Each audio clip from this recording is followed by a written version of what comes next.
Football മൈതാനത്തിന്റെ മിശിഹ സാക്ഷാൽ മെസ്സിയുടെ ടീമിനെയും തകർത്തെറിഞ്ഞുകൊണ്ട് ആ 19കാരൻ ലാമിൻ യമാൽ നേടിയ കിരീട നേട്ടമെന്നത് കേവലം ഒരു കായിക വിജയം മാത്രമല്ല, കേവലം ചില ഗോളുകളായിരുന്നില്ല.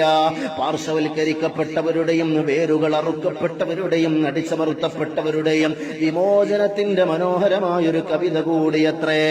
ലോകത്തിന്റെ നെഞ്ചിടിപ്പിന്റെ താളത്തെ നിയന്ത്രിക്കുന്ന പുൽമൈതാനത്തിന്റെ നടുത്തളത്തില് വേരറുക്കപ്പെട്ട ജനതയായ ഫലസ്തീനിന്റെ പതാക കയ്യിലേന്തി ആ 19കാരൻ ലാമിൻ യമാൽ ലോക ജനതയ്ക്ക് മുന്നിൽ കാഴ്ചവെച്ചത് പ്രതിരോധത്തിന്റെ ഉദാത്തമായൊരു സാക്ഷ്യമാണ്.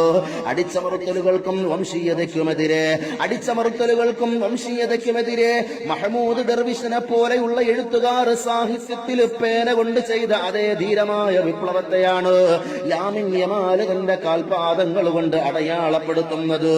മർദിത പീഡിത ജനതകൾക്ക് വേണ്ടി കാലം ഇന്നോളം ഒരു ഗോൾ വലയും കിളിങ്ങിയിട്ടില്ലെങ്കിലോ കാലം ഇതിനെ അടയാളപ്പെടുത്തട്ടെ. മൻ റആ മിൻകും മുൻകറാ ഫൽയുഗയ്യിറുഹു ബിയദിഹി ഫഇല്ലം യസ്തതിഉ ഫബിലിസാനിഹി ഫഇല്ലം യസ്തതിഉ ഫബിഖൽബിഹി വദാലിക അദ്അഫുൽ ഈമാൻ.